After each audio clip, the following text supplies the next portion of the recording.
Welcome to footballgameplan.com, where football makes sense. I'm Emery Hunt, the czar of the playbook, bring you our 2014 NFL Draft Prospect Rankings video. We're taking a look at the tight end position. We're going to take a look at my top 10, my small school prospects, as well as some sleepers that you want to keep an eye on. Austin Seferian-Jenkins out of Washington at 6'6", 275 pounds is my number one tight end prospect entering this draft. He was my preseason number one and was able to maintain that ranking throughout the course of the season. Here's a guy that reminds me a lot of Jason Witten. He's not an overly explosive player, but he's dependable, and he has improved on his blocking each and every year. And last year was an outstanding year for him blocking wise. We know he can catch the football. We know he can flex out wide. So I think this is the most complete tight end you're going to see in this year's draft class. Next up is Eric Ebron out of North Carolina at 6'5", 245 pounds, another junior prospect entering the draft early. He's a very good athlete, shows good concentration, and also excellent hands. He's going to catch the football no matter where you put it. As a quarterback, what he has to improve on, he has to be a little bit more consistent in his blocking. At times he can dominate, but at times he can get blown back into the backfield. If he can become a little bit more consistent in that aspect, the sky's the limit for the 6'4", 245-pound junior out of Chapel Hill.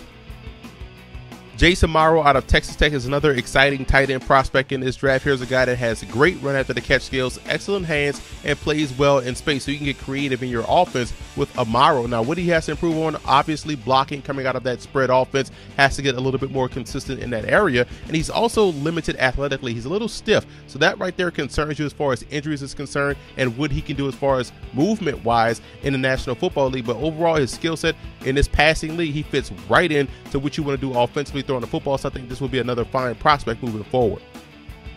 One of my favorite tight end prospects in this draft is Alex Baer out of Bowling Green at 6'4", 258 pounds, a guy that's an excellent receiver, good movement skills, and is a sound blocker. Now, he must continue to bring his feet when he's blocking. At times, you see him get driven back in the backfield or get stonewalled at the line of scrimmage. You want to see him moving forward in that aspect, but overall, his skill sets reminds me a lot of Jordan Cameron that plays for the Cleveland Browns. At number 5, I have Troy Nicholas out of Notre Dame, a junior prospect entering the draft early. Reminds me a lot of Heath Miller that plays for the Pittsburgh Steelers. He's an excellent blocker, and quiet as kept, he runs really good routes, and that's why he's able to get open despite not having excellent speed. Now, he must get stronger in the running game, again, to blow guys off the ball and help seal that edge. But overall, I like what he brings to the table as a prospect. That's why I've given him a second-round grade. CJ Fedorowicz out of Iowa was a highly touted high school recruit that turned into a fine football player for the Hawkeyes. He has soft hands, he understands positioning in the running game, and is very strong at the point of attack. But being 6'6", 260 pounds, you need him to play with better leverage because he plays a little bit too high, and that's going to have to improve at the next level.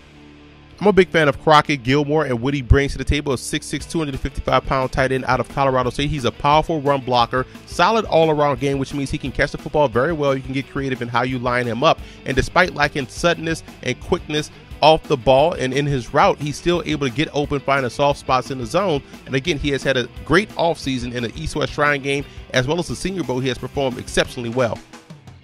Arthur Lynch out of Georgia reminds me a lot of Ed Dixon that plays for the Baltimore Ravens. He catches the football very well. He's a solid route runner and a capable blocker. Now, he doesn't explode out of his breaks in his routes, and he's inconsistent with his technique in the run blocking department, which is why I say he's capable. He's not overly powerful, but he does get the job done, and overall, he has excellent skill set that transitions to the next level very well. One of the most athletic tight ends in this year's draft class is Gator Hoskins out of Marshall, 6'1", 245, maybe an H-back at the next level. Actually, that's why I think he's better suited to play H-back. He has very good athleticism, has also very good hands. He's not much of a blocker. He plays like a wide receiver. Those are his knocks, but as far as his skill sets and how you can utilize him in your offense, reminds me a lot of Aaron Hernandez when he played for the New England Patriots. And the same can be said for Blake Jackson out of Oklahoma State at 6'4", 238 pounds. Not necessarily a tight end, doesn't do as well in the blocking department as you would like, but more of a bigger version of a wide receiver, which is why I think he will fit as an H-back at the next level. Reminds me a lot of Jeff Cumberland that plays for the New York Jets. And I'm also a big fan of Ted Bolser out of Indiana at 6'6", 255 pounds. He has complete understanding of the passing game and moves well in space, and also has the soft hands that you want as a receiver. Now, he doesn't sustain blocks. He tends to punch and release, and that's something that's going to have to improve at the next level, along with his poor technique in the running game. But overall, his skill sets remind me a lot of Tony Moriarty that now plays for the Buffalo Bills.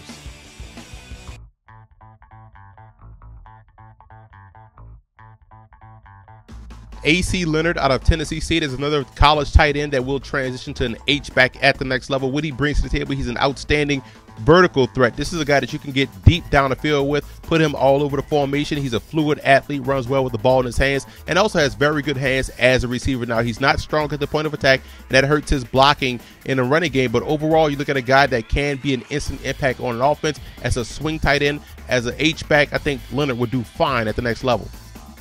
Next up, we have Nick Jacobs out of McNeese State at 6'5", 258 pounds. He has good all-around game, and he's a willing blocker, which means he's going to get in there and mix it up in a running game, and his route running skills is actually top-notch for a guy his size. Now, he tends to lunge when he's blocking at times, and that's going to have to improve, play with better base, better leverage at the next level, but overall, there's a lot to like about Jacobs' game and what he brings to the table as a prospect. Cameron Brate out of Harvard at 6'4", 245 is an excellent prospect, a former wide receiver that transitioned to a tight end at the collegiate level. And here's a guy that plays well in space. He's a good inline as well as a space blocker, so he understands how to get it done in the running game. Now, he has to get stronger at the point of attack. It's going to be a step up in talent at the National Football League level as opposed to the Ivy League, but with his great concentration and what he brings to the table as a receiver, I think he has a bright future ahead of him at the next level. Joe Don Duncan out of Dixie State at 6'3", 267 pounds is powerfully built. He has a great frame and dependable hands. Now, he has adequate speed and explosiveness and doesn't play with good balance, which is why I think he probably will be better suited as an H-back or even a fullback. Reminds me a lot of Jim Kleinsasser that played for the Minnesota Vikings.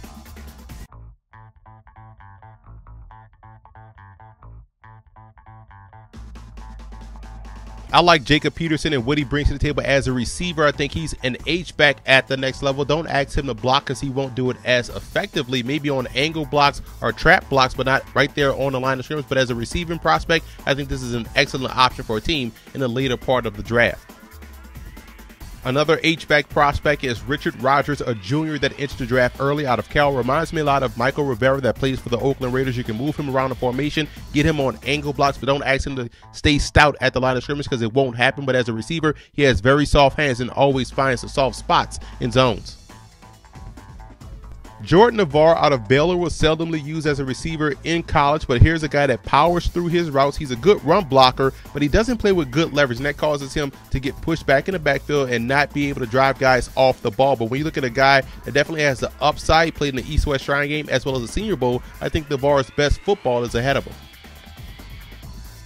Marcel Jensen out of Fresno State has solid receiving skills both in catching the football as well as his route running, but his questionable blocking effort would cause me to pause until the 6th round, and also is not a powerful player despite being 6'6", 250. You want to see him get stronger. You want to see him get a little bit more aggressive in the running game in order to reach his full potential as a pro.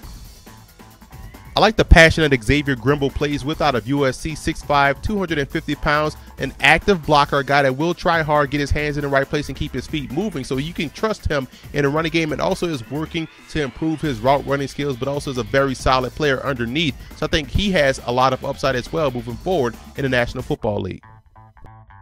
Keep an eye on Rob Blanchflower out of UMass at 6'4", 260 pounds. He's probably one of the better run blockers at the tight end position in this draft. Also is a very underrated receiver. So again, 7th round grade on him, but he can get into a camp, make a squad, and be a productive contributor from day one.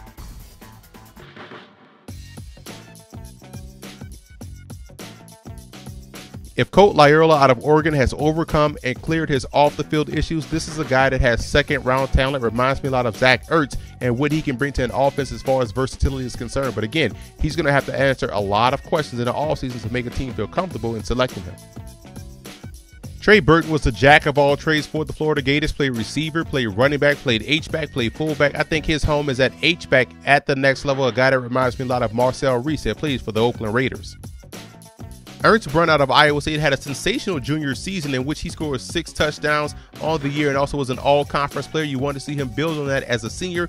Had some injury issues early in the season, had some medical issues as well, forced him to miss a lot of games as a senior. But again, he checked out medically, he's cleared, he's ready to go, and this is a guy that has tremendous upside in what he brings to the table as an H-back player. Justin Jones out of East Carolina at 6'8", 277 entered my preseason tight end rankings as the number 2 tight end coming into this season.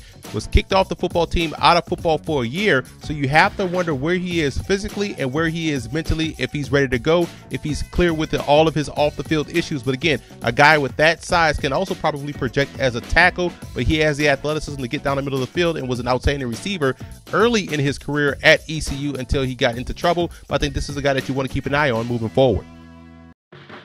Now, here are my final rankings for the tight end position in this 2014 NFL Draft. Only one first-round talent, and they're color-coded by round grade. Austin Seferian-Jenkins, in my opinion, is the class of this tight end group because he can both block and catch very well. Now, look at the second round: Eric Ebron, Jason Morrow, Alex Bayer, even Troy Nicholas. And even down in the deeper part of the rounds, you're going to see a lot of good talent, guys that can get it done in the running game as also as receivers with a lot of growth potential. So this is a very good year for the tight end position.